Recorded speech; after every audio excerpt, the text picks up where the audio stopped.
दोस्तों नमस्कार, स्वागत है आपका स्टडी फॉर सिविल सर्विसेज में। दोस्तों शंकर आईएएस की इन्वायरमेंट की जो हिंदी माध्यम की श्रृंखला हमने आरंभ की थी, उस कड़ी में ये अगला वीडियो है।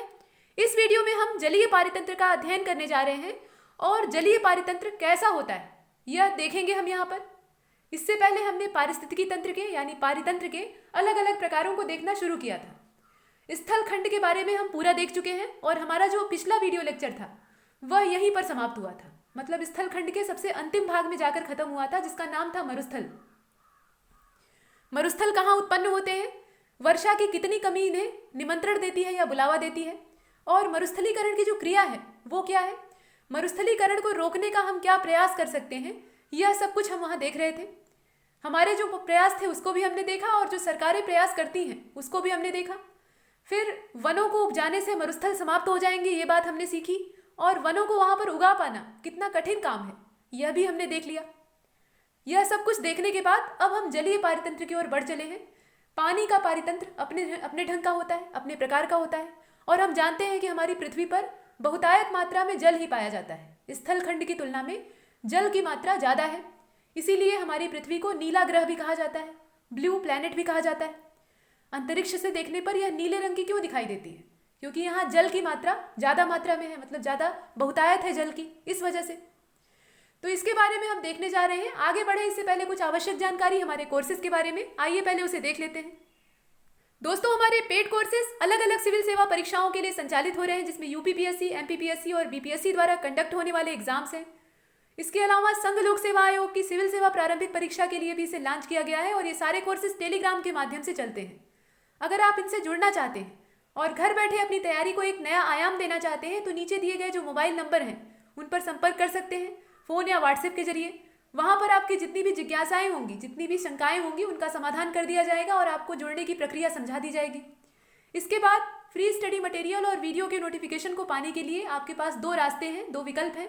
एक तो only UPPSC by study for civil services के नाम से चैनल चलता है टेलीग्राम का, उसे आप ज्वाइन कर लीजिए, क्योंकि अगर वहाँ आप जुड़े रहेंगे, उसे ज्वाइन कर लेंगे तो आप हमेशा हमसे संपर्क में रहेंगे। जितनी भी सूचनाएं, जितने भी नोटिफिकेशन आपको भेजे जाएंगे उससे आप अद्यतन होते रहेंगे हमेशा, उससे आपको नई जानकारियां मिलेंगी, जो चैनल से संबंधित है वो भी और जो परीक्षाओं से संबंधित है वो भी।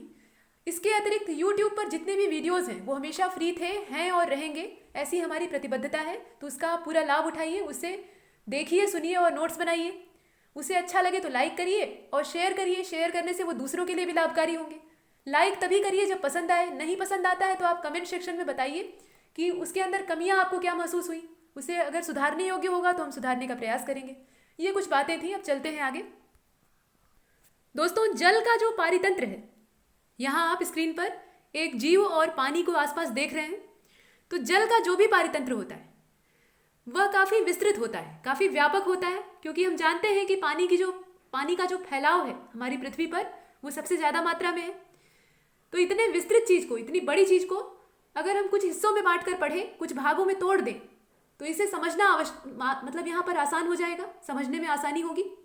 इसलिए इस जलीय बायोम को या जलीय पारितंत्र को हम दो हिस्सों में मुख्य रूप से बांटते हैं। आगे इसके और भी वर्गीकरण आप देखेंगे। वह जो दो हिस्से हैं वो कौन कौन से हैं, तो एक तो ताजे जल का बायोम होता है, मतलब ताजे जल का पारितंत्र होता है, और दूसरा समुद्री जल का पारितंत्र होता है।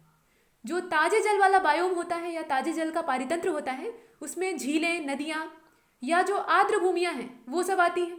हालांकि आर्द्र भूमियाँ ये पूरी तरह से ताजे जल का ही बायोम नहीं होती, कभी कभी इनमें संक्रमण जैसी स्थितियाँ भी पाई जाती हैं। खैर, यहाँ पर आर्द्र भूमियों को भी ताजे जल के बायोम में ही रखा गया है। और जो समुद्री जल का बायोम होता है उसमें महासागर, प्रवाल भित्तियाँ, लैगून, ज्वार नदमुख मतलब एस्चुरी, इस प्रकार के बायोम आते हैं। यहाँ मुख्यतः शैवाल तथा अन्य जो समुद्री पादप हैं, समुद्री के अलावा जो जलीय पौधे हैं वो सभी यहाँ मतलब इस पानी वाले इलाके में रहते हैं, और पानी में रहने वाले जीव पाए जाते हैं। पानी में रहने वाले जीव जो जलीय पारितंत्र है उसमें पाए जाने स्वाभाविक है, जैसे कि आप कछुए को देख रहे हैं, ऐसे ही और भी जीव होते हैं। तो ये जो जलीय बायोम होता है मुख्य रूप से दो भागों में बटा हुआ है। एक तो मीठे जल वाला होता है, दूसरा खारे जल वाला होता है। खारे जल में जो मुख्य स्रोत है वो महासागर है, और मीठे जल में जो मुख्य स्रोत है वो नदियाँ और झीलें हैं। तो आइए इनके बारे में थोड़ा और विस्तार से देख लेते हैं। जलीय पारितंत्र में आप वनस्पति और जीवों को एक साथ भी देख सकते हैं, जैसे यहाँ पर है। ये जो मेढक है वैसे तो ये उभयचर होता है, लेकिन इसका एक आवास जल भी होता है। तो जल में इसकी उपस्थिति एक जीव के तौर पर है। और यह जो आप कुमुदनी का फूल देख रहे हैं, मतलब लिली को देख रहे हैं, वाटर लिली को, यह यहाँ पर पौधे की उपस्थिति है, वनस्पति की उपस्थिति है। इस प्रकार से आप जल के पारितंत्र को यहाँ देख पा रहे हैं। अब आगे बढ़ते हैं और इसे परिभाषा के तौर पर देख लेते हैं। जब विस्तार पूर्वक हम वर्गीकरण करते हैं तो उसमें जलीय पारितंत्र को हम यहाँ पर 3 हिस्सों में बांटकर देखते हैं। वैसे तो मोटे तौर पर 2 भाग थे, लेकिन यहाँ पर 3 हिस्से हैं। कौन कौन सा? अलवण जलीय पारितंत्र, समुद्री पारितंत्र या पारिस्थितिकी तंत्र, और खारे पानी का पारिस्थितिकी तंत्र या पारितंत्र। इन तीनों के बारे में देख लेते हैं। इनकी जो परिभाषा है वो यहाँ पर इसके लवण की मात्रा पर निर्भर करती है। इस बात पर निर्भर करती है कि पानी में कितना घुलनशील मात्रा में लवण मौजूद है, और इसे पीपीटी में नापते हैं। और पीपीटी में इनकी मात्रा कितनी होनी चाहिए ये यहाँ पर देखना आवश्यक है। तो सबसे पहले देखते हैं अलवण जलीय पारितंत्र को। यह जो जलीय पारितंत्र है इसमें ताजे पानी में लवण की मात्रा 5 पीपीटी यानी प्रति 1000 भाग से कम हो। लवण की मात्रा जो है वो 5 पीपीटी से कम होनी चाहिए, इतने से कम होनी चाहिए। अगर ऐसा है तो ये अलवण जलीय पारितंत्र कहलाएगा। और इस प्रकार का पारितंत्र या इस प्रकार का जल कहाँ मिलता है? ये झीलों में मिलता है। हालांकि जो झीलें हैं उसमें से कुछ खारे पानी की भी झीलें होती हैं, लेकिन यहाँ पर मीठे पानी वाली झीलों की बात की जा रही है। तो झीलों में मिलता है, तालाबों में मिलता है, कुंडों में मिलता है। कुंड मतलब कुओं की बात हो रही है। और इसके अलावा झरनों से प्राप्त होता है, नदियों से प्राप्त होता है। नदियाँ भी जो स्रोत होते हैं उनके, वो या तो ग्लेशियर होते हैं या फिर इसी प्रकार के कुछ सोते होते हैं। कुछ नदियाँ झीलों से उत्पन्न होती हैं। तो इस प्रकार के जो जल के स्रोत होते हैं या जल के साधन हैं, वहाँ पर अलवण जलीय पारितंत्र पाया जाता है। और इस पारितंत्र की खास बात है कि यहाँ पर जो लवण की मात्रा है वो इससे कम होनी चाहिए, इस रेंज से कम होनी चाहिए। इससे ज़्यादा होगी तो वहाँ पर लवणता का जो प्रतिशत है वो बढ़ने लगेगा। इसके बाद हम जो समुद्री पारिस्थितिकी तंत्र है उसको देख लेते हैं। समुद्री पारिस्थितिकी तंत्र में जो जल निकाय आते हैं, इसमें जिन जल निकायों को शामिल किया गया है वहाँ लवण की सांद्रता का प्रतिशत 35 पीपीटी या इसके ऊपर होता है। 35 पीपीटी या इससे ज़्यादा होता है। इससे ज़्यादा भी हो सकता है या इस रेंज का भी हो सकता है, लेकिन अगर इस क्षेत्र में आता है, इस जोन में आता है, तो वो कहलाएगा समुद्री पारिस्थितिकी तंत्र। यहाँ पर इस जोन में अगर आता है, इस रेंज में आता है, तो उसे हम समुद्री पारिस्थितिकी तंत्र के तौर पर देखेंगे। यह समुद्र का हिस्सा माना जाएगा। अब जैसे उथले समुद्र की अगर बात की जाए, उथला समुद्र मतलब क्या? कम गहरा। और खुले महासागर वाले जो क्षेत्र है, जो महासागर वाला क्षेत्र है वो तो निश्चित रूप से इसमें आएगा। और इसके अलावा जो उथला समुद्री क्षेत्र है वो भी इसी का हिस्सा होता है। खारे पानी के पारितंत्र को अगर आप देखिएगा तो इसमें जो जल निकाय आते हैं, मतलब खारे पानी के पारितंत्र में जिन जल निकायों को शामिल किया गया है, उसमें जो लवण की मात्रा है वो 5 पीपीटी से लेकर 35 पीपीटी के बीच की होती है। 5 से लेकर 35 पीपीटी इनको नापने का एक मात्रक है, एक यूनिट है, इसके बीच की होती है। और इस प्रकार के जो पारितंत्र हैं इनमें एस्चुरी, यहाँ पर आप पारितंत्रों के नाम देख सकते हैं। एस्चुरी, नमक का दलदल जैसे कि कच्छ का रन है। इसके अलावा मैंग्रोव के जो दलदली क्षेत्र हैं और वन, मतलब मैंग्रोव वन जो होते हैं वो सब इसमें आते हैं। तो मैंग्रोव क्षेत्र, एस्चुरी वाले क्षेत्र जो कि ज्वार नदमुख कहलाते हैं, और इसके अलावा जो नमकीन दलदली क्षेत्र होते हैं जैसे कच्छ का रन है, इस प्रकार के जो क्षेत्र हैं ये खारे पानी के पारितंत्र के हिस्से में आते हैं। यहाँ पर जो लवण का प्रतिशत है वो 5 से लेकर 35 पीपीटी के बीच का होता है। ये तो 3 वर्गीकरण हो गया। और इससे पहले हमने 2 भागों में बांटा था, एक जो खारा हो और दूसरा जो खारा नहीं हो। लेकिन यहाँ पर 3 भागों में बांटा गया। एक मीठे जल का पारितंत्र है, एक थोड़ा कम खारे जल वाला पारितंत्र है, और एक एकदम ही खारे जल वाला पारितंत्र है। तो इस प्रकार से 3 हिस्सों में बांटकर हम इसे देखते हैं। आगे चलते हैं और आगे देखिए, जलीय जीवों को उनके गतिविधि के क्षेत्र और इन क्षेत्रों को पार करने की उनकी क्षमता के आधार पर वर्गीकृत किया जाता है। मतलब यहाँ पर उनके जीवन जीने की जो संभाव्यताएं हैं उसको ध्यान में रखकर इनका वर्गीकरण किया जाता है। और इन्हें, मतलब इनका जो जीव रूप होता है या स्थान के आधार पर इन्हें 5 समूहों में बांटकर हम पढ़ते हैं। जो यहाँ पर पाए जाने वाले जीव हैं या जीवों की प्रजातियां हैं उसको हम लोग 5 भागों में वर्गीकृत करके पढ़ते हैं। और ये 5 भाग कौन कौन से हैं? तो पटलक है, यहाँ आप इनको पहले जूम करके देख लीजिए, फिर एक एक करके देखेंगे। एक तो पटलक है, दूसरा परिपाद है, इसके बाद प्लवक है, तरणक है, तरणक मतलब तैरने वाले, तरण मतलब तैरना, नितलक है। इस प्रकार से 5 हिस्से इसके हैं। नितलक है, तरणक है, प्लवक है, इसके बाद परिपाद है, और पटलक है। अब ये किस प्रकार के जीव होते हैं ये देख लेते हैं। तो देखिए, सबसे पहले आते हैं पटलक, अनासक्त जीव जो हवा पानी के अंतरा फलक पर रहते हैं, जैसे तैरने वाले पौधे। कुछ ऐसे पौधे होते हैं जो कि तैरते हैं, तो वो इस रेंज में आते हैं और ये हवा और पानी दोनों के संपर्क में रहते हैं। मतलब ये रहते पानी में है लेकिन इनका संपर्क वायुमंडल से भी होता है। तो इस प्रकार के जो पौधे होते हैं इन्हें पटलक कहते हैं। पटल मतलब होता है ऊपर का हिस्सा या मुख्य भाग, जो सामने का भाग होता है, जिसे कि आप फ्रंट कहते हैं। तो ऐसे फ्रंट वाले क्षेत्र पर ये रहते हैं, यानी पानी के ऊपरी हिस्से में रहते हैं। और ऊपरी भाग में रहेंगे तो इनका संपर्क वायुमंडल से भी रहता है और जल से भी रहता है। कुछ जीव अपना अधिकांश जीवन वायु जल अंतरफलक के शीर्ष पर बिताते हैं।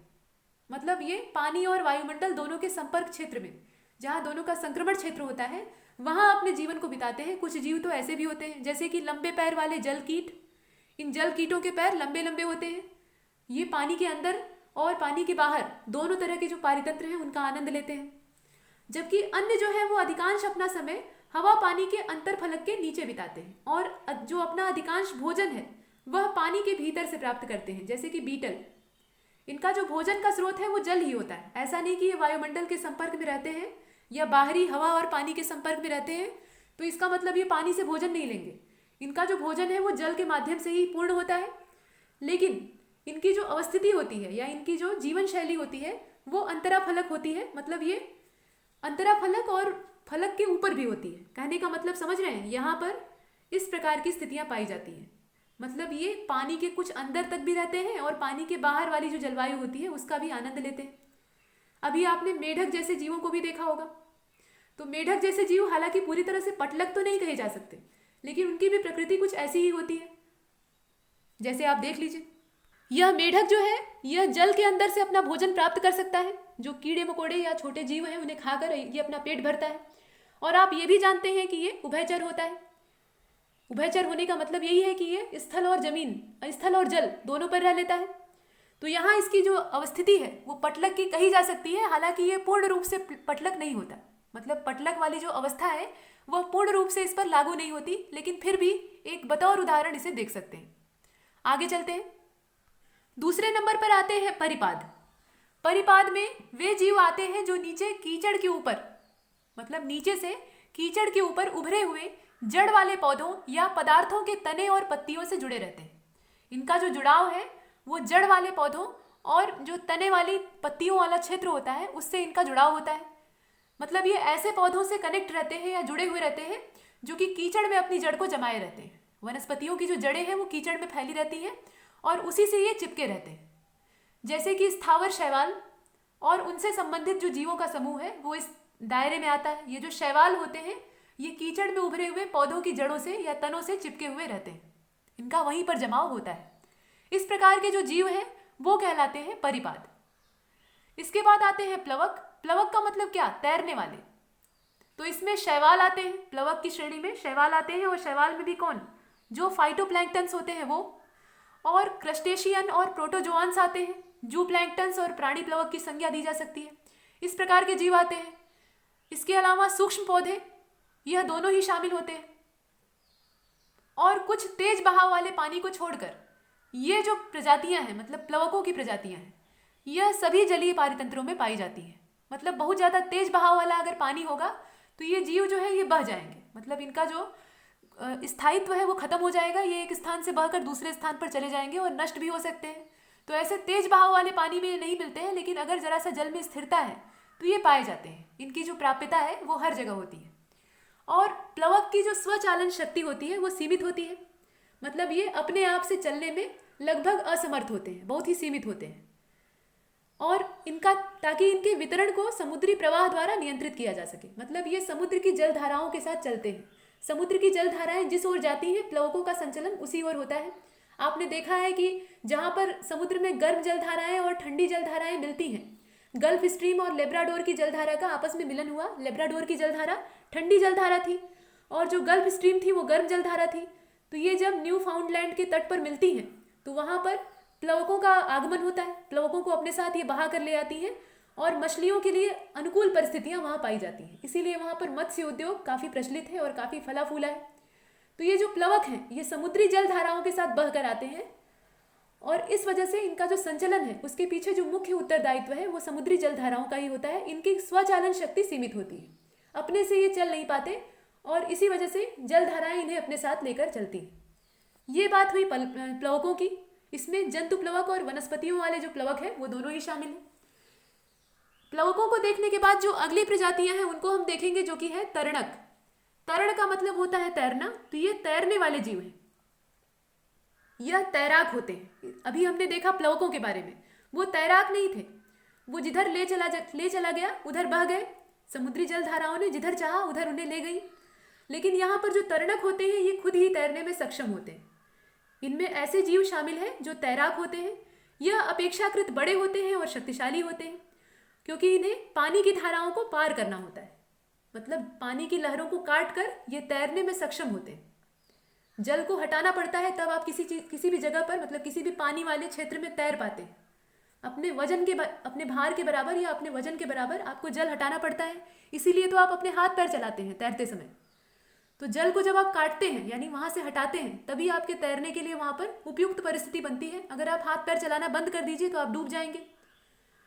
इसलिए यहाँ पर ये जो जीव होते हैं ये बड़े और शक्तिशाली होते हैं। तैरने में बहुत मेहनत लगती है, आपने कभी तैर कर देखा है? तैरने में बहुत मेहनत लगती है, इसीलिए तैरने को एक अच्छा व्यायाम कहा जाता है, एक अच्छी कसरत कही जाती है, क्योंकि इससे पूरे शरीर का व्यायाम होता है, पूरा शरीर जो है इसमें इस्तेमाल होता है। और पहली बार जो तैरता है उसके हाथ पैर बहुत जल्दी ही थक जाते हैं, जवाब दे जाते हैं, तो इससे मजबूती भी आती है शरीर में।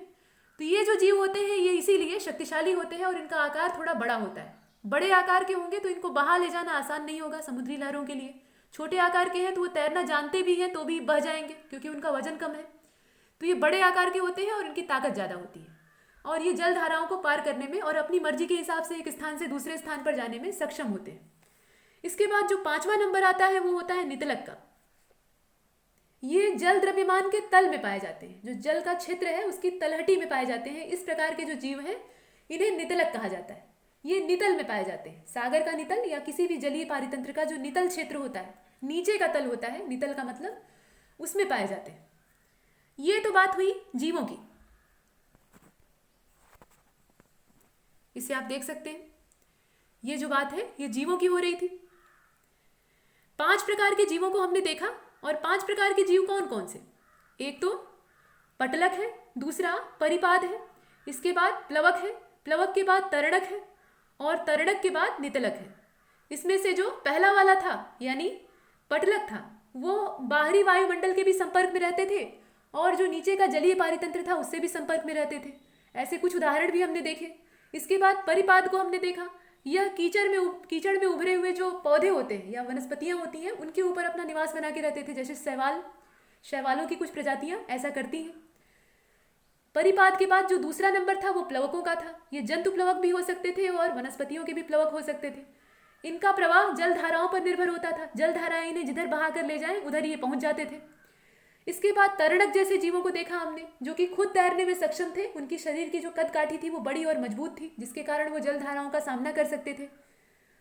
जो अंतिम प्रकार था वो नितलकों का था। यह जो नितलक थे यह जल द्रव्यमान के तल में पाए जाते थे, मतलब पानी की तलहटी में इनकी अवस्थिति होती थी। इतना हम देख चुके हैं। अब इसके बाद जलीय आवासों की उत्पादकता को सिकोड़ने वाले यानी सीमित करने वाले, सीमित करने का मतलब क्या? किसी चीज को सिकोड़ देना, एक स्थान पर कम मात्रा में रहने देना। तो ऐसी स्थिति में करने वाले जो कारक होते हैं, जिम्मेदार कारण होते हैं, वो कौन कौन से हैं इसको हम देख लेते हैं। पहला जो कारक है वो है सूर्य का प्रकाश।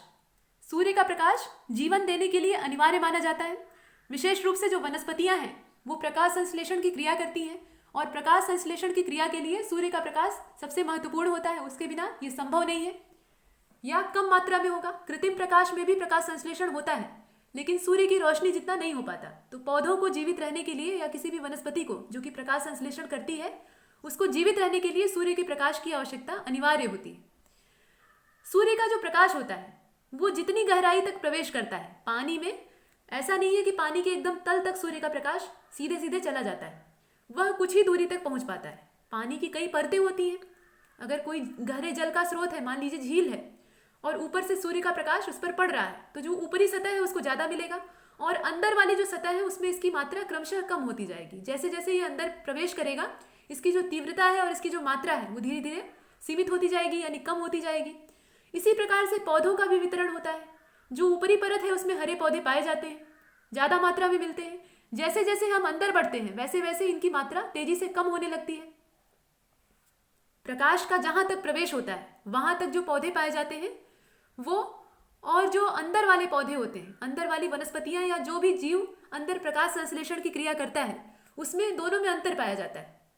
ऊपर वाली परत में पाए जाने वाले जीव या वनस्पतियों की प्रजातियां और अंदर वाली जो परतें हैं, नीचे वाली जो तलहटी के पास वाली परतें हैं, उसमें पाई जाने वाली जीवों और वनस्पतियों की प्रजातियों में और उनकी संरचना और व्यवहार में अंतर पाया जाता है। और इसी अंतर के आधार पर उन्हें वर्गीकृत किया गया है, बांटा गया है। जो वर्गीकरण है उसको देख लेते हैं। तो वर्गीकरण को देख लीजिए। देखिए, प्रकाश प्रवेश यानी प्रकाश के जल में प्रवेश और पौधों के वितरण के आधार पर यह जो जीव होते हैं इन्हें सुप्रकाशी और अप्रकाशी, और ये जो क्षेत्र है इन्हें भी इसी नाम से पुकारा जाता है, मतलब इस नाम से संबोधित किया जाता है। सुप्रकाशी क्षेत्र और अप्रकाशी क्षेत्र। जीवों से ज्यादा वनस्पतियों को इनकी आवश्यकता होती है, तो यहाँ वनस्पतियों का ही जिक्र किया गया है। हालांकि जीव को भी सूर्य के प्रकाश की जरूरत होती है, लेकिन उतनी नहीं जितनी कि वनस्पतियों को होती है। तो इसलिए प्रकाश प्रवेश और पौधों के वितरण के आधार पर इन्हें सुप्रकाशी और अप्रकाशी क्षेत्रों के रूप में वर्गीकृत किया गया है। सुप्रकाशी क्षेत्र वो क्षेत्र है जहां पर सूर्य का प्रकाश सरलता से प्रवेश कर जाता है, और अप्रकाशी क्षेत्र वे क्षेत्र हैं जहां पर सूर्य का प्रकाश कम मात्रा में या नहीं के बराबर प्रवेश करता है। जहां नहीं पहुंच पाता वो क्षेत्र, और जहां पर बहुत अल्प मात्रा में पहुंचता है वो क्षेत्र। इस प्रकार से हमने देखा, यह तो सूर्य के प्रकाश की बात हुई जो कि सबसे अनिवार्य और प्रथम आवश्यकता थी। इसके बाद और भी आवश्यकताएं हैं, लेकिन उन आवश्यकताओं को देखने से पहले ये जो सुप्रकाशी क्षेत्र और अप्रकाशी क्षेत्र हैं इनको थोड़ा यहाँ चर्चा कर लेते हैं, इन्हें देख लेते हैं। तो देखिए, सबसे पहले देखते हैं सुप्रकाशी क्षेत्र को। जो सुप्रकाशी क्षेत्र हैं ये जलीय पारिस्थितिकी तंत्र की ऊपरी परत में पाए जाते हैं। स्वाभाविक है, सूर्य का प्रकाश जहां तक पर्याप्त मात्रा में पहुंचेगा, सुगमता से पहुंचेगा। सु का मतलब सुगमता और प्रकाशी मतलब प्रकाशमान। तो सुगमता से प्रकाश पाने वाले जो क्षेत्र होते हैं वह इस रेंज में आते हैं, और जो ऊपर की सतह होगी, किसी भी झील या तालाब में जो ऊपर की परत होगी वहां पर सूर्य की रोशनी आराम से पहुंच जाएगी। उसकी तुलना में नीचे घुसने में, अंदर जाने में उसे ज़्यादा समय लगेगा और कम मात्रा में पहुंचेगी, कठिनाई होगी। तो ये ऊपर की जो परत होती है वही होती है। इस पारिस्थितिकी तंत्र में ऊपरी परत को लेते हैं। प्रकाश जो है वो प्रवेश करता है, और इसलिए जो प्रकाश संश्लेषण और श्वसन की गतिविधियां हैं वो संपन्न होती हैं। जब प्रकाश का प्रवेश होगा तो जो श्वसन है वो हो पाएगा और प्रकाश संश्लेषण हो पाएगा। इस क्षेत्र की गहराई पानी की पारदर्शिता पर निर्भर करती है। पानी कितना ज़्यादा ट्रांसपेरेंट है, पारदर्शी है, उसी पर निर्भर करता है कि उसके अंदर सूर्य का कितना प्रकाश अंदर जा पाएगा, प्रवेश कर पाएगा। अगर पानी में पारदर्शिता का अभाव है या ऊपर से वनस्पतियों का एक जो कोट है, लेयर है, वो चढ़ी हुई है, मान लीजिए किसी अच्छे खासे जल स्रोत के ऊपर जलकुंभियाँ उग जाए। जलकुंभी एक प्रकार की जलीय वनस्पति होती है, वो उग जाए और उसको पूरी ऊपर से ढक ले, या शैवालों की एक परत उस जल के ऊपर इकट्ठी हो जाए, तो जो सूर्य की किरणें हैं वो अंदर की सतह में या ऊपरी सतह को ही छू नहीं पाएंगी ठीक से। तो इस प्रकार से जो प्रकाश संश्लेषण है वो बाधित होगा, और प्रकाश संश्लेषण बाधित होगा तो जो जल तंत्र है उसमें गिरावट आएगी। जो जल का पारिस्थितिकी तंत्र है वो तेजी से गिरने लगेगा, उसमें कमी आने लगेगी। तो यहाँ पर पारदर्शिता एक अहम भूमिका निभाती है, इस पर सब कुछ निर्भर करता है। ये बात हो गई। अब जो सुप्रकाशी क्षेत्र है यह वह प्रकाश युक्त क्षेत्र होते हैं। प्रकाश युक्त का मतलब प्रकाश से भरपूर क्षेत्र होते हैं जो झील की सतह से नीचे की ओर फैलते हैं। झील ही क्या, किसी भी जल स्रोत की अगर बात की जाए, तालाब हो, महासागर ही हो या नदियां हो, कोई भी जल स्रोत हो, जितनी दूर तक सूर्य का प्रकाश आराम से फैल जाता है। और ये फैलेगा कहाँ से कहाँ तक, तो जो ऊपरी परत है यानी सतह है वहां से तलहटी की ओर फैलता है। मतलब ऊपर से सूर्य का प्रकाश नीचे प्रवेश कर रहा है, तो वही चीज यहाँ दी हुई है कि झील की सतह से नीचे की ओर फैलता है। मतलब सतह यहाँ हो गई ऊपर वाली परत, और वहां से ये नीचे की ओर जा रहा है, तो जहां तक ये आराम से फैल पाता है। मान लीजिए कोई झील है, ऐसे पानी को आप ऐसे ही दर्शाते हैं, बच्चों वाले जो चित्र होते हैं पेंसिल कलर से आप बनाते होंगे पहले बचपन में, तो उस चित्र में पानी को ऐसे ही दर्शाया जाता है। अब इस प्रकार का जो जल है, मान लीजिए कोई भी जल स्रोत है, यहाँ पर सूर्य है और सूर्य की जो रोशनी है वो इस पे पड़ रही है, सब जगह पड़ती है तो जल स्रोत पर भी पड़ेगी। अब ये जो रोशनी है ये ऊपरी परत में ज़्यादा पहुंचेगी, और जब जल के अंदर प्रवेश करेगी तो जिन परतों तक, पानी की जिस हिस्से तक ये आराम से पहुंच जाती है, मान लीजिए यहाँ तक पहुंच रही है, यहाँ तक जो सूर्य का प्रकाश है वो अच्छी मात्रा में पहुंच जा रहा है, इतना पहुंच जा रहा है कि प्रकाश संश्लेषण की क्रिया बहुत आराम से हो सके। तो ऐसे क्षेत्र को ही हम कहेंगे सुप्रकाशी क्षेत्र। और जहां से सूर्य के प्रकाश में तेजी से कमी आनी शुरू हो जाती है, उसकी उत्पादकता कम होने लगती है और प्रकाश संश्लेषण में दिक्कतें आने लगती हैं, वो जो नीचे वाला क्षेत्र होता है तलहटी तक का, इस बीच वाली जोन से नीचे तलहटी तक का जो क्षेत्र होता है उसको हम कहेंगे अप्रकाशी क्षेत्र। तो सुप्रकाशी और अप्रकाशी का यही कॉन्सेप्ट है। अब यहाँ पर देख लीजिए, जो सुप्रकाशी क्षेत्र है यह प्रकाश युक्त होता है, यह झील की सतह से नीचे की ओर फैला रहता है और जहाँ प्रकाश का स्तर सतह की तुलना में मात्र 1% तक रह जाता है। मतलब जहां तक सूर्य का प्रकाश 1% तक भी पहुंचता रहता है, उस वहां तक के क्षेत्र को या उस जोन को हम यहाँ पर सुप्रकाशी क्षेत्र की सीमा में रखते हैं। अब जो अप्रकाशी क्षेत्र होते हैं वो क्या होते हैं, उनको देख लेते हैं। अप्रकाशी क्षेत्रों में जो जलीय पारिस्थितिकी तंत्र होता है उसकी निचली परतों को लिया जाता है। जो नीचे वाली परतें होती हैं वो अप्रकाशी क्षेत्रों की रेंज में आती है। इन्हें आप देख सकते हैं, नीचे की परतें होती हैं। जलीय पारितंत्र में नीचे की परतें होती हैं। केवल श्वसन, जिसमें ऑक्सीजन की खपत वाला क्षेत्र है, वही गतिविधियां हो पाती हैं।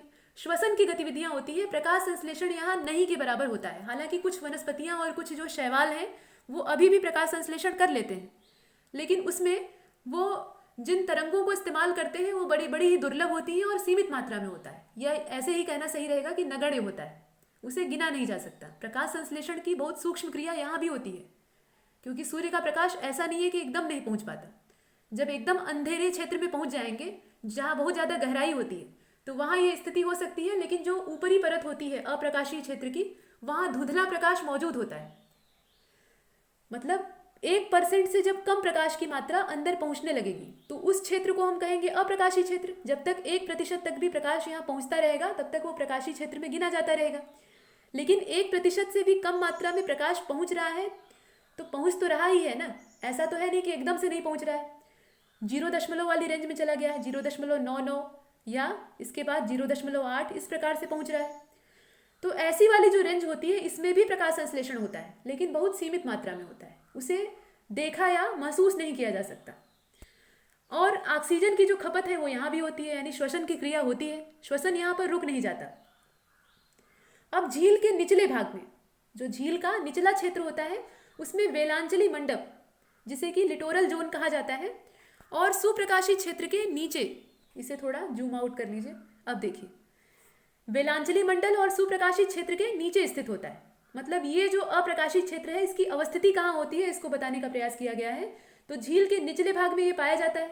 यहाँ झील का ही उदाहरण लिया गया है, आप किसी भी जल स्रोत का उदाहरण ले सकते हैं, तालाब का ले सकते हैं, समुद्र का ले सकते हैं, कहीं भी इसको लागू कर सकते हैं। लेकिन झील एक छोटा क्षेत्र है, इसकी हम बात कर रहे हैं।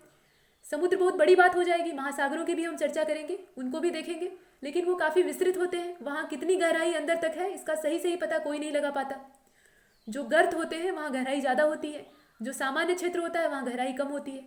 तो उसकी बात बाद में करेंगे, यहाँ झील का उदाहरण लेकर समझ लेते हैं। तो झील के निचले भाग में वेलांचली मंडप और सुप्रकाशी क्षेत्र के नीचे वाला जो क्षेत्र होता है वहाँ पर इनकी अवस्थिति होती है। और प्रकाश संश्लेषण के लिए जो प्रकाश होना चाहिए, प्रकाश की जितनी आवश्यकता होनी चाहिए उतनी आवश्यकता यहाँ पूरी नहीं हो पाती, इसलिए प्रकाश संश्लेषण बहुत कम होता है, लेकिन तब भी होता है। प्रकाश संश्लेषण ऐसा नहीं है कि एकदम से नहीं होता। वही जो दशमलव पॉइंट वाला जो प्रकाश की मात्रा है वो वहाँ पहुँचती है, तो उतनी ही मात्रा में हो पाता है, इसलिए वनस्पतियों का विस्तार अधिक नहीं होता। ये बात हुई। तो ये हुए अप्रकाशी क्षेत्र, यहाँ पर प्रकाश का स्तर बहुत कम होता है। नाम से ही स्पष्ट है, अप्रकाशी यानी जहाँ प्रकाश न पाया जाता हो। ये बात हुई क्षेत्रों की। और हम देख रहे थे जलीय आवासों की उत्पादकता को सीमित करने वाले कारक। जो जल का क्षेत्र है, जल का पारितंत्र है, उसकी उत्पादकता को सीमित करने का काम जो कारक करते हैं, जिन कारणों से उसकी उत्पादकता एक सीमा में बंध जाती है, उनका हम अध्ययन कर रहे थे। और सबसे पहले कारक को हमने देखा जो कि था सूर्य का प्रकाश।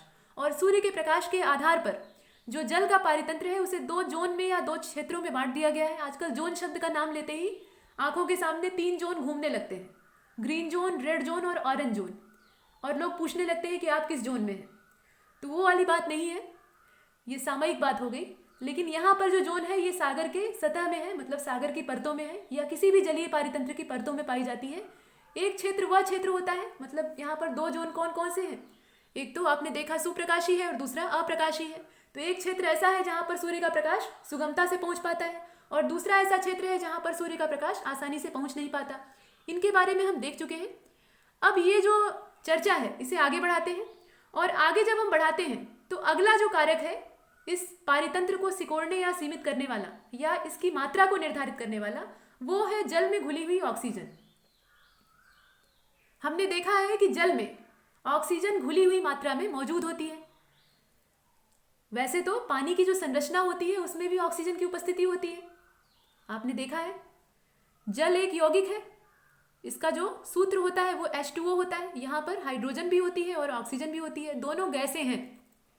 और दो गैसें आपस में जब मिलती हैं तो एक तरल पदार्थ का या द्रव का निर्माण होता है। तो यह है पूरा जल की संरचना। और इसमें जो ऑक्सीजन है वो घुलित अवस्था में मौजूद होती है, गैसीय अवस्था में यहाँ पर नहीं होती, उसका स्वरूप बदल जाता है। यहाँ पर ऑक्सीजन का स्वरूप बदल जाता है। यहाँ कोई शंका की गुंजाइश नहीं है। ऐसा मत समझिएगा कि यहाँ ऑक्सीजन पाई जा रही है तो उसको हम घोल कैसे सकते हैं। जब यौगिक बनता है, यौगिक कैसे बनता है, दो या दो से अधिक तत्वों को जब एक निश्चित मात्रा में मिलाया जाता है तो किसी भी कंपाउंड का निर्माण होता है, यानी यौगिक का निर्माण होता है। दो चीजें आपने रसायन विज्ञान में पढ़ी होंगी, एक तो मिश्रण और दूसरा यौगिक। तो मिश्रण में भी मिलावट ही होती है, दो या दो से ज्यादा पदार्थों को मिलाया जाता है, लेकिन वहां पर मात्रा निश्चित नहीं होती। आप मनमाने तरीके से मिला सकते हैं, तब भी बनेगा मिश्रण ही। जैसे चीनी और पानी का मिश्रण, आपको शरबत तैयार करना है तो आप चीनी में पानी मिलाइए, या जाने दीजिए चीनी और पानी वाला शरबत बहुत पुराना हो गया, आप आजकल ग्लूकॉन डी पीते होंगे, तो ग्लूकोज को आप 1 चम्मच पानी में डालेंगे या 2 चम्मच डालेंगे, ये आपकी मर्जी पर डिपेंड करता है। जितना आपको पीना होगा, जितना आपको मीठा चाहिए होगा, उसके हिसाब से आप डालेंगे तो बनेगा तो वो ग्लूकॉन डी का ही घोल, मतलब ग्लूकोज का ही घोल बनेगा। ऐसा तो है नहीं कि वो चाय बन जाएगी। लेकिन यहाँ पर यौगिक वाली स्थिति में वो मिश्रण की स्थिति है। आपने क्या किया, ग्लूकोज को पानी में घोला तो ये एक प्रकार का मिश्रण बन गया। लेकिन किसी भी यौगिक को बनाने के लिए तत्वों की निश्चित मात्रा का होना आवश्यक है। अगर आपने निश्चित मात्रा में तत्वों को नहीं मिलाया तो जो बनने वाला पदार्थ है या बनने वाला जो चीज है उसका गुण बदल जाएगा, जो आप बनाना चाहते हैं वह नहीं बनेगा। जैसे मान लीजिए पानी में ही आपने मनमाने तरीके से अपनी मर्जी चला दी, आपने हाइड्रोजन के 2 एटम ले लिए और ऑक्सीजन का भी 2 ले लिया। अब ये पानी बनेगा? कभी नहीं बनेगा। यहाँ आप मनमाने तरीके से चीजों को नहीं ले सकते, आपको 1 ऑक्सीजन और 2 हाइड्रोजन लेने थे, तभी पानी बनेगा। तो यौगिक में इनकी मात्रा निश्चित होती है, वो पहले से फिक्स है, आप उतना ही मिलाएंगे तभी बन पाएगा। और मिश्रण में ये मात्रा निश्चित नहीं होती। तो यौगिक जब बनता है तो उसमें 2 तत्वों का समावेश होता है। 2 तत्व यहाँ पर आप देख रहे हैं, दोनों तत्वों के गुण यहाँ पर आपस में मिलकर एक नए ही प्रकार के गुण का निर्माण करते हैं। ये बात आप यहाँ समझ गए होंगे। दोनों गैसें हैं, गैसीय प्रकृति के दोनों पदार्थ हैं या दोनों तत्व हैं, और दोनों जब आपस में मिल गए तो एक तरल पदार्थ का निर्माण हो गया। लेकिन ऑक्सीजन इसमें तो है ही है। आप ऐसा तो कह नहीं सकते कि पानी में ऑक्सीजन नहीं होती। अगर इस जल के सूत्र में से आप ऑक्सीजन निकाल लेंगे तो ये जल रह जाएगा। कभी आपने सोचा है? पिछली बार जब मैंने इसी की बात की थी तो कमेंट में एक लोगों ने आपत्ति की थी, मतलब एक व्यक्ति की आपत्ति थी कि जल में ऑक्सीजन घुली हुई मात्रा में होती है। इस पर जरा आप विचार कीजिएगा, ये जो आपने कहा है ये सही नहीं है। तो इस पर विचार करने जैसी कोई बात ही नहीं है। पानी में ऑक्सीजन तो होती ही है, आप इससे कैसे मना कर सकते हैं? और वो घुली हुई अवस्था में होती है। स्वतंत्र अवस्था में होती तो पानी में से कब की उड़ गई होती। जल की संरचना में ऑक्सीजन की उपस्थिति होती है, और यहाँ पर चूंकि जल तरल अवस्था में है इसलिए ऑक्सीजन घुलित अवस्था में होती है। उसका जो व्यवहार है, उसकी जो प्रकृति है वो यहाँ पर परिवर्तित हो जाती है। यौगिक इसी का नाम होता है। तो ये बातें हैं, शंका की यहाँ गुंजाइश नहीं है, संदेह नहीं इसमें। जहाँ भी कोई तथ्य स्पष्ट ना हो तो आप पूछ सकते हैं, कमेंट में कह सकते हैं। फिलहाल ये जो घुलित ऑक्सीजन है इस पर भी जो जैव विविधता है जल की या जल पारितंत्र की, वो निर्भर करती है। ऑक्सीजन वायु जल अंतराफलक के माध्यम से और प्रकाश संश्लेषण के द्वारा, प्रकाश संश्लेषण से भी ऑक्सीजन का उत्पादन होता है, ये बात आप जानते हैं। तो प्रकाश संश्लेषण के द्वारा जलीय पारिस्थितिकी तंत्र में प्रवेश करती है। जल के पारितंत्र में ऑक्सीजन का प्रवेश कहाँ से होता है? तो ये होता है ऑक्सीजन का जो वायु जल अंतराफलक होता है उससे। और इसके अलावा प्रकाश संश्लेषण द्वारा जो जलीय पारिस्थितिकी तंत्र है उसमें भी इसका प्रवेश होता है। अब वायु जल अंतराफलक का मतलब समझ रहे हैं दोस्तों? यहाँ पर वही बात कही गई है, वायु और जल का अंतराफलक, मतलब यहाँ पर जो गैसें हैं उनका आपस में मिश्रण होता है, इससे पानी का निर्माण होता है। तो इस प्रकार से ऑक्सीजन की उपस्थिति तो होती ही है, लेकिन बाहर से जो ऑक्सीजन इसमें प्रवेश करती है वो कहाँ से आती है? वो जो घुलित ऑक्सीजन होती है उसका इस्तेमाल जीव नहीं कर सकते। अतिरिक्त रूप में ऑक्सीजन का घुला होना आवश्यक है। मतलब जल की मात्रा तो पहले से ही थी, किसी भी महासागर या झील के स्रोत में जल की मात्रा पहले से ही थी, उसमें ऑक्सीजन यौगिक में संरचना के रूप में मौजूद थी। लेकिन बाहर से जो ऑक्सीजन की उपस्थिति इसमें अतिरिक्त हो जाती है, जिसे कि आप बीओडी में नापते हैं, बीओडी में ऑक्सीजन को नापा जाता है, घुलित ऑक्सीजन की मात्रा को नापते हैं। तो इस रूप में नापी जाने वाली ऑक्सीजन इसमें आती कहाँ से? ये प्रवेश करती है प्रकाश संश्लेषण की क्रिया द्वारा। जो वनस्पतियां यहाँ पर प्रकाश संश्लेषण करती हैं, आपने देखा कि जिस हिस्से में सूर्य का प्रकाश प्रवेश कर पाता है वहाँ पर फोटोसिंथेसिस की क्रिया होती है। तो इन वनस्पतियों के द्वारा ऑक्सीजन का उत्पादन किया जाता है। और ताजे पानी में वजन के हिसाब से जो घुलित ऑक्सीजन की औसत मात्रा होती है, ताजे पानी में अगर भार के हिसाब से या वजन के हिसाब से देखा जाए तो घुलित ऑक्सीजन की जो औसत मात्रा होती है वो 10 भाग प्रति मिलियन होती है। ये इसकी औसत मात्रा है। इससे ज़्यादा भी हो सकती है और इससे कम भी हो सकती है। यह पानी की गुणवत्ता पर निर्भर करता है। पानी की क्वालिटी कैसी है इस पर निर्भर करता है कि उसमें कितनी मात्रा में घुलित ऑक्सीजन मौजूद है। अब घुलित ऑक्सीजन वायु, जल, अंतराफलक के माध्यम से और जीवों, अब जीवों में कौन कौन से जीव हैं? तो मछलियां हैं, इसके अलावा डिकम्पोजर है, जूप्लैंक्टन्स है, इस प्रकार के जीव हैं। इनके श्वसन के माध्यम से जल निकाय से बाहर आती है। मतलब यह जो जीव है ये श्वसन करते हैं और इससे यह जल निकाय से बाहर की ओर प्रवेश करती है, निकल जाती है। पानी में बरकरार ऑक्सीजन की मात्रा तापमान से भी प्रभावित होती है। जो पानी में मौजूद ऑक्सीजन होती है उस पर तापमान का भी असर पड़ता है। तापमान का असर कैसा होता है तो देख लीजिए। गर्म पानी में घुलनशील ऑक्सीजन की मात्रा कम हो जाती है, क्योंकि गर्म पानी में वाष्पीकरण की क्रिया होती है और जो ऑक्सीजन का प्रतिशत है, ऑक्सीजन का जो औसत प्रतिशत वहां पर है वो घटने लगता है। उसकी तुलना में जो औसत गर्म पानी या सामान्य तापमान वाला पानी होता है वहां ऑक्सीजन की मात्रा ज़्यादा होती है। तो जल का गर्म होना भी ऑक्सीजन की कमी को दर्शाता है। यह एक अच्छी परिस्थिति नहीं कही जा सकती। इस परिस्थिति में जो जैव विविधता है उसमें संकट मंडराने लगता है। अब इसके अलावा अन्य भी कारक हैं जो कि जलीय उत्पादकता पर यहाँ पर प्रभाव डालते हैं। उन पर भी प्रकाश डालकर देख लेते हैं। तो दूसरी चीज है, दूसरी नहीं बल्कि तीसरी चीज है इसमें पारदर्शिता। किसी भी पानी की पारदर्शिता इस बात को निर्धारित करती है कि वहां पर प्रकाश की मात्रा अंदर कितनी प्रवेश कर पाएगी। सूर्य का प्रकाश कितनी मात्रा में जल के अंदर प्रवेश करेगा या कितनी दूर तक जाएगा। अगर जल की ऊपरी वाली सतह पर किसी वनस्पति या किसी शैवाल का घेरा है या परत है तो जो सूर्य का प्रकाश है वो अंदर प्रवेश करने से रह जाएगा या नहीं कर पाएगा। इस प्रकार से जो अंदर के क्षेत्र हैं या अंदर की वनस्पतियां या जीव हैं वो सूर्य के प्रकाश को प्राप्त नहीं कर पाएंगे और उनकी उत्पादकता सीमित हो जाएगी। तो प्रकाश के प्रवेश की सीमा को यह निर्धारित करता है। और पारदर्शिता अन्य कारणों से भी प्रभावित होती है। अगर पानी गंदा है तो वह कम पारदर्शी होगा, अगर साफ पानी है तो वह ज़्यादा पारदर्शी होगा। जैसे मान लीजिए एक गिलास में आप पानी ले लीजिए, गिलास कैसा भी हो, स्टील का चलेगा या शीशे का ले लीजिए, और आप साफ पानी लीजिए। अगर आप साफ पानी लेते हैं तो गिलास का जो मतलब नीचे की तली है उसको आप देख सकते हैं। गिलास के एकदम नीचे वाली जो पेदी है उसको आप देख पाते हैं। लेकिन उसी में ले आकर जरा मिट्टी घोल दीजिए और फिर देखिए तो क्या आपको पेंदा दिखाई देगा? अगर मिट्टी ज़्यादा मात्रा में आपने घोल दी है तो पूरा पानी मटमैला दिखाई देगा। अभी वो पानी ही है, ऐसा नहीं है कि वो पानी से कुछ और बन गया, लेकिन अब वो गंदा हो गया है। तो इससे उसकी पारदर्शिता पर गहरा असर पड़ा है, उसकी पारदर्शिता खत्म हो गई है। और इस अवस्था में सूर्य का प्रकाश अगर उस पर पड़ेगा तो नीचे वाली परत में वो नहीं पहुंच पाएगा, आराम से नहीं जा पाएगा और बहुत सीमित क्षेत्र में रह जाएगा। और प्रकाश संश्लेषण और जो अन्य क्रियाएं हो रही थी वह बाधित हो जाएंगी। मिट्टी, गाद, फाइटोप्लैंक्टन्स, यह जो पदार्थ है मिट्टी और गाद, इसके द्वारा गाद क्या होता है? तलछट होती है। नदी के जो अवसाद होते हैं उनकी बात की जा रही है, तो उससे भी यह जो पारदर्शिता है ये प्रभावित होती है। इसके अलावा फाइटोप्लैंक्टन्स जो होते हैं वो भी प्रभावित करते हैं। ये जल की ऊपरी सतह को घेर लेते हैं जिसकी वजह से सूर्य का प्रकाश नीचे नहीं पहुंच पाता।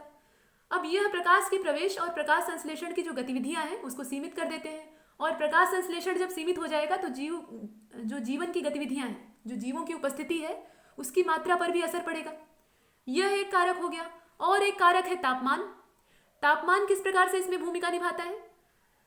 तो तापमान की भूमिका ये होती है कि पानी का तापमान हवा के तापमान की तुलना में कम तेजी से बदलता है। मतलब हवा जितनी जल्दी गर्म या जितनी जल्दी ठंडी हो जाती है, पानी उतनी जल्दी न तो गर्म होता है और न ही उतनी जल्दी ठंडा होता है। किसी गीली चीज को ठंडा करना थोड़ा मुश्किल काम होता है। अगर वो एक बार गर्म हो जाए, जल्दी गर्म नहीं होती, और जब एक बार गर्म हो जाती है तो वह जल्दी ठंडी नहीं होती। उसकी तुलना में कोई सूखी चीज या ठोस पदार्थ जितनी जल्दी गर्म होते हैं उतनी ही जल्दी ठंडे भी होते हैं। वही चीज यहां कही गई है। हवा का तापमान और पानी का तापमान दोनों का अगर तुलनात्मक अध्ययन करें तो दोनों में जो जल्दी गर्म और जल्दी ठंडे होने की प्रकृति है वो हवा में पाई जाएगी, और देर से गर्म और देर से ठंडे होने की जो प्रकृति है वो पानी में पाई जाएगी। अब पानी का तापमान कम बदलता है क्योंकि उसमें स्थिरता पाई जाती है, न तो वो आसानी से गर्म होता है न ही आसानी से ठंडा होता है। इसलिए जलीय जीवों में तापमान की सहनशीलता सीमित मात्रा में होती है। जितने स्थलीय जीव सह लेते हैं किसी भी तापमान को, जितनी ज़्यादा गर्मी को या जितनी ज़्यादा ठंडी को जो स्थलीय जीव है वो झेल लेते हैं, उतनी मात्रा में जलीय जीव नहीं झेल पाएंगे क्योंकि वो उस परिस्थिति में रहे ही नहीं होते हैं। जिस वातावरण में जीव रहता है उसके हिसाब से अपने आप को अनुकूलित करता है। उससे विपरीत अगर उसको वातावरण मिले तो वह या तो परेशान होगा और अंतिम में मर भी सकता है, अगर ज़्यादा परेशानी हुई तो, ज़्यादा अनुकूलन की कठिनाई आई तो ऐसी कंडीशन में जो जलीय जीव हैं उनमें सहनशीलता बहुत सीमित मात्रा में होती है क्योंकि वहाँ पानी का जो तापमान होता है वो इतनी आसानी से परिवर्तित नहीं होता।